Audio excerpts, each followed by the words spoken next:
¿Cómo era el ambiente clínico cuando se comenzó a realizar trasplantes en Canarias? Me imagino que todo un reto. Claro, el hospital universitario en aquel momento pertenecía al Cabildo y fue un reto muy grande desde el punto de vista de ayudar al paciente. En los servicios éramos poco personal médico, sanitario en aquel entonces. En nefrología habría 4 o 5 médicos y en urología éramos 4 nada más. Empezaron a llegar posteriormente residentes porque no se podía dejar la labor asistencial habitual, que era muy importante. Piense que aquí no había sino 2 hospitales, la Candelaria y el universitario para toda la población, y como consecuencia era un reto importante pero a la vez interesante, porque el enfermo renal de Canarias no podía quedarse en tratamiento de diálisis, sino que había que llegar al final, que era poner un riñón para que su calidad de vida fuera mucho mejor. Y la verdad que en principio todos muy ilusionados y evidentemente que salió muy bien. Pero el ambiente era de mucha amistad. Yo, mirando retrospectivamente, creo que no se debería empezar nunca un programa de este tipo gratis en un hospital público ni privado, en el sentido de que todo esto tiene unos costes, no solo desde el punto de vista de la técnica, los materiales, etcétera, sino humanos. Y si las personas nos dedicamos profundamente en nuestra profesión a hacer algo, pues todos tenemos que estar entusiasmados e incentivados, ¿no? Eso fue un pequeño error que se ha ido subsanando, pero que realmente no recabó daño, digamos, en lo que fue seguir hacia adelante siempre en el desarrollo del trasplante, ¿no? Que ha ido muy bien. Canarias, digamos que tenía la singularidad, además, con respecto a otras comunidades autónomas, que había una incidencia muy alta en la diabetes. Eso, ¿cómo afrontaba el equipo esa situación? La situación realmente cuando empezamos no la sabíamos. Y fue realmente en el año 90 que el equipo quirúrgico, que éramos urólogos, empezamos a recibir, entre comillas, muchas quejas de los propios colegas nefrólogos que veían a los pacientes luego de trasplantados en sus hospitales, y nos hizo eso ponernos las pilas y averiguar que aunque no teníamos más complicaciones que otros hospitales trasplantadores, los nuestros en relación a infecciones y complicaciones vasculares sí eran un poco mayores. Hicimos un estudio con el equipo de nefrología y nos vinimos a dar cuenta en esa época, 90-95, que vivíamos en el sitio donde más diabéticos del mundo hay por millón de habitantes, lo cual suponía que de cada 3 insuficientes renales de Canarias, 1 era diabético, y la elasticidad de sus arterias era mucho peor que la del resto de las otras comunidades, ¿no?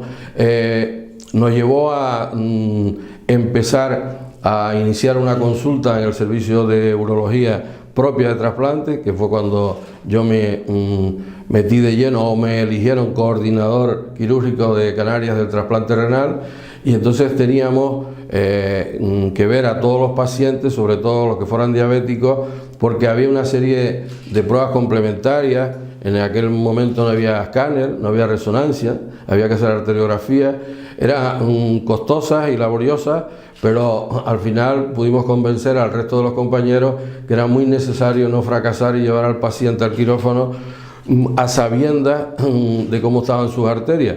Y ello fue un éxito tremendo, porque eso hizo que en el año 95 estuviéramos el éxito mayor de supervivencia de injerto en pacientes trasplantados a 5 años, y fuéramos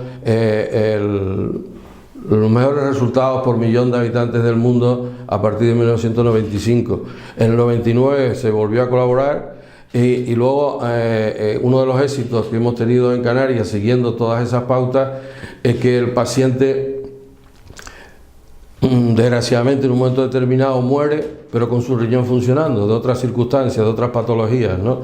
Y eso es muy importante porque nos llevó a ser mucho más exhaustivos y laboriosos en la decisión de dónde poner el riñón. El riñón, para que lo comprendan, se pone en la fosa ilíaca derecha o izquierda, y antes, cuando iniciamos, no teníamos datos de qué hacer y la primera íbamos al lado derecho. Hoy en día, o desde el año 90, eso ya no sucede, porque en ocasiones el lado derecho no era el ideal y había que ir al izquierdo. Nos pasaba al principio que a lo mejor el mismo paciente se llevaba 2 intervenciones porque no lo podíamos poner a un lado y teníamos que ir al otro, ¿no? Y todas esas dificultades que se fueron superando han hecho que el programa siga siendo un éxito desde esa época, ¿no?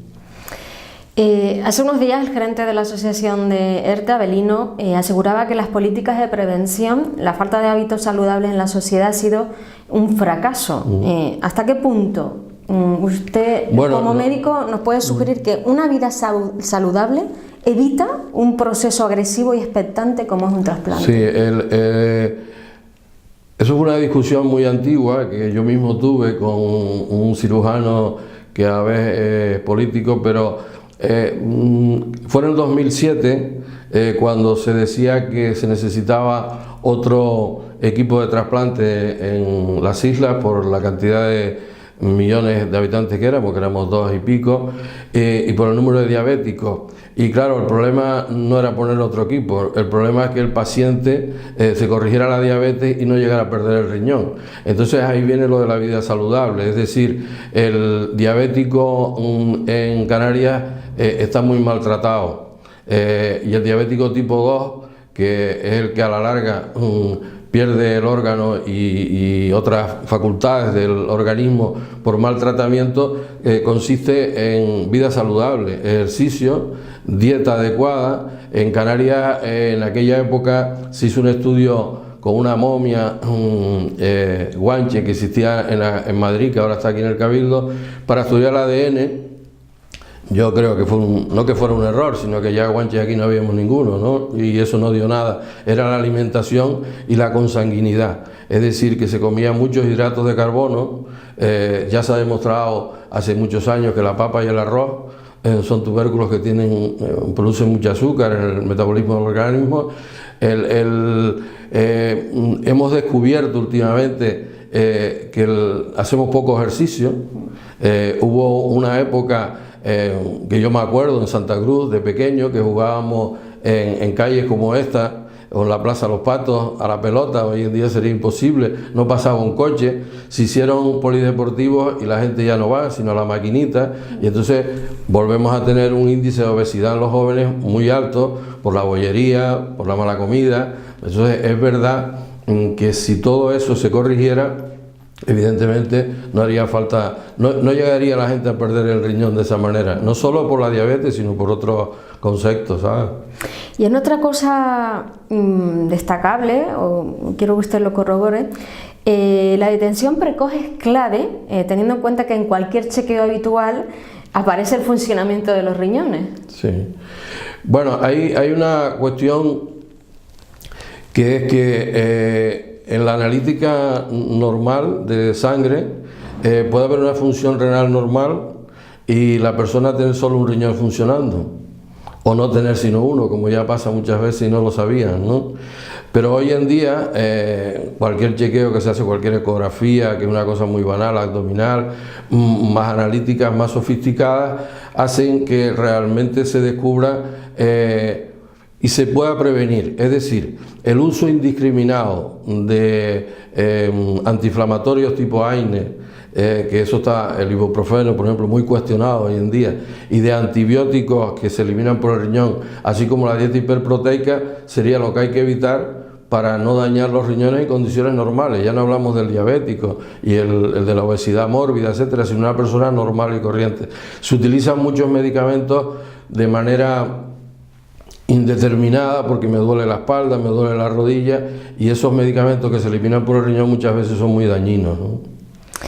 El año pasado en Canarias se registraron unos 200 trasplantes, de los cuales entre 120 y 130 fueron de riñón, según ERTE. ¿Podemos decir que Canarias es un referente en trasplantes en este tiempo? ¿Cómo ha sido la evolución, aunque ya inicialmente nos lo contó? Canarias ha sido un referente desde el año 95 y continúa. Lo que ocurre es que no habíamos tenido nunca, en muchísimos años, negatividad familiar en las donaciones. Hay que reconocer que en los últimos años, 17, 18, ha habido algunas y se está estudiando, porque no solo ha sido en Canarias, sino en otras comunidades de España, y parece ser, no hay que echar culpa a nadie, pero la unión de parejas, por decirlo de alguna manera, con otras sociedades, otras etnias, otras costumbres, ha hecho que la propia crisis en algunas ocasiones, que haya más rechazo de lo que habitualmente había. En Canarias habitualmente no había ningún rechazo familiar. De ahí hemos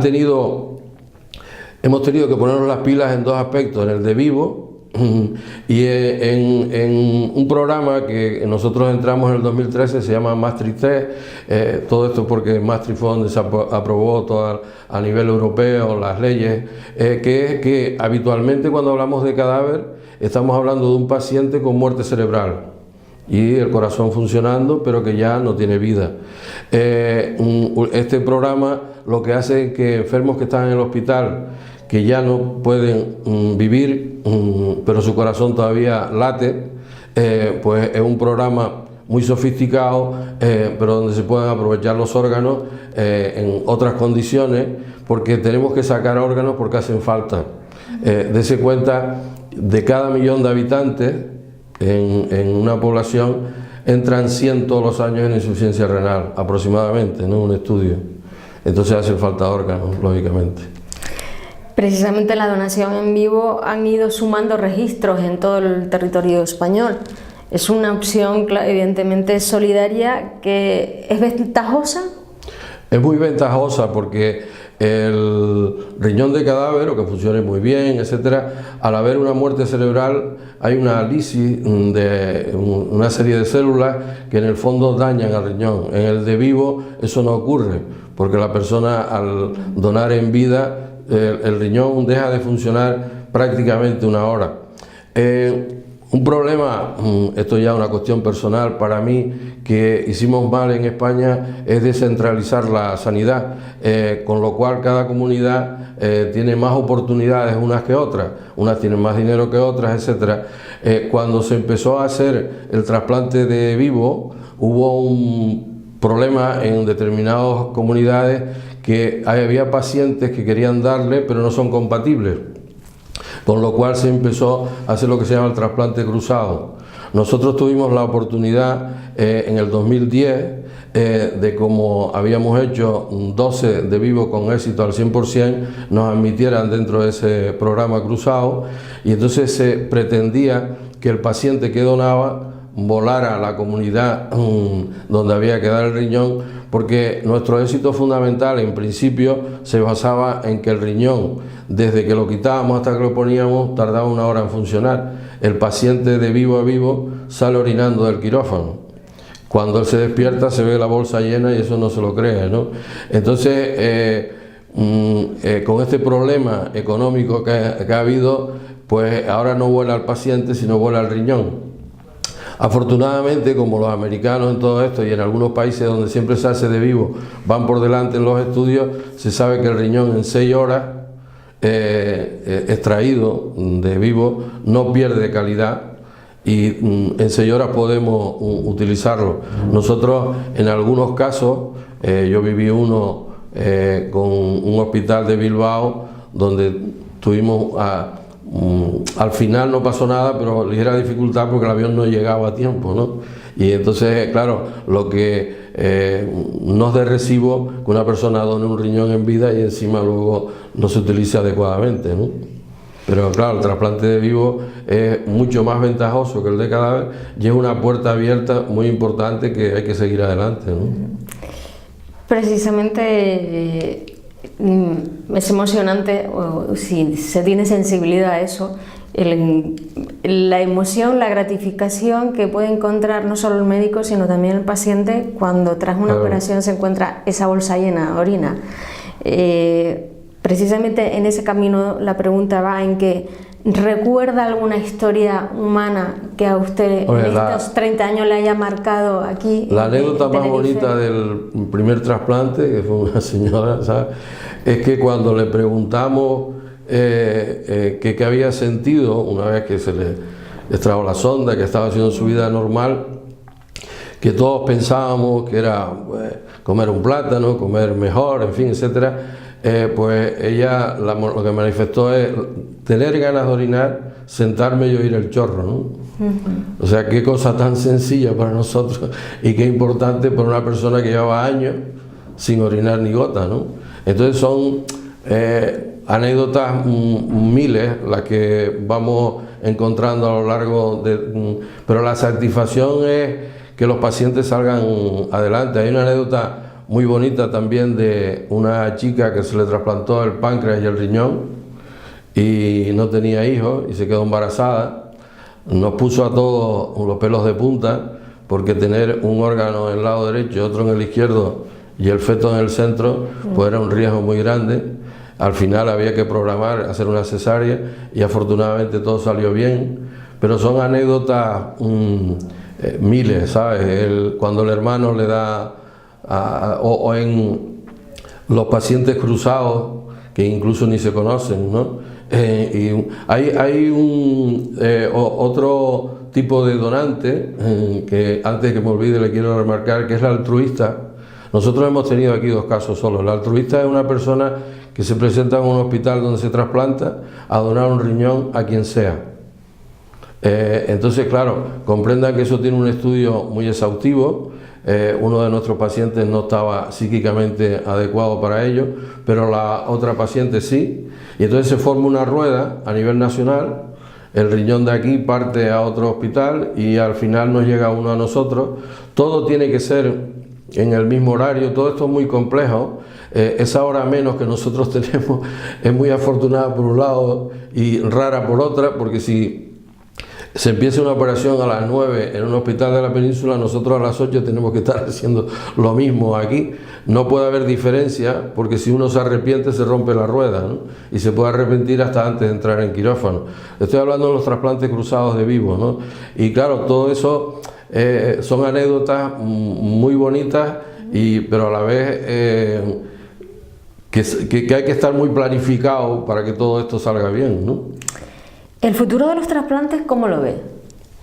Hombre, yo siempre... Ahora que está usted en otra fase de la vida. Yo siempre hemos comentado que hay dos opciones. Una de las preguntas era que si mejoramos la calidad de vida de la humanidad, por decirlo de alguna manera, habría que hacer menos.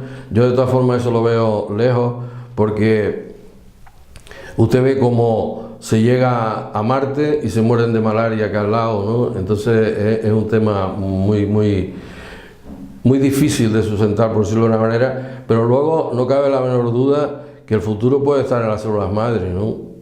Porque el camino de todo esto va por ahí, la regeneración del órgano antes de que se deteriore del todo con células madre. Evidentemente que también es un proyecto ambicioso, donde ya no le he comentado que cuando nosotros empezamos el trasplante de páncreas y de riñón en Wisconsin, una ciudad de Estados Unidos donde hay un índice diabético como nosotros, y bueno, ahí fuimos a aprender más el equipo de cirugía, cómo se ponía el páncreas, etcétera. Y el jefe del servicio de ahí, Solinger, que viene con cierta frecuencia por aquí después de ello, pues tiene un proyecto muy bueno de células madres para la diabetes.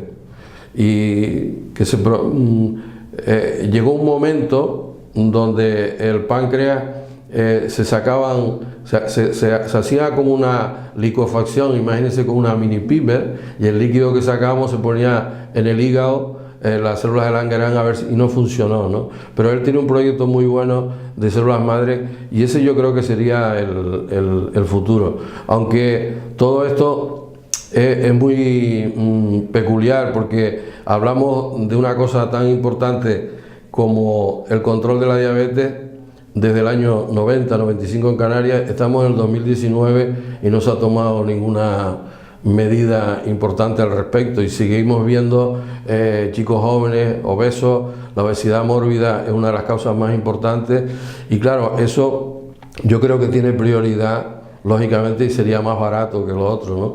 Pero de momento lo importante es que los equipos de trasplante no pierdan el ánimo, sigan adelante, ¿no? Sobre todo en el de vivo.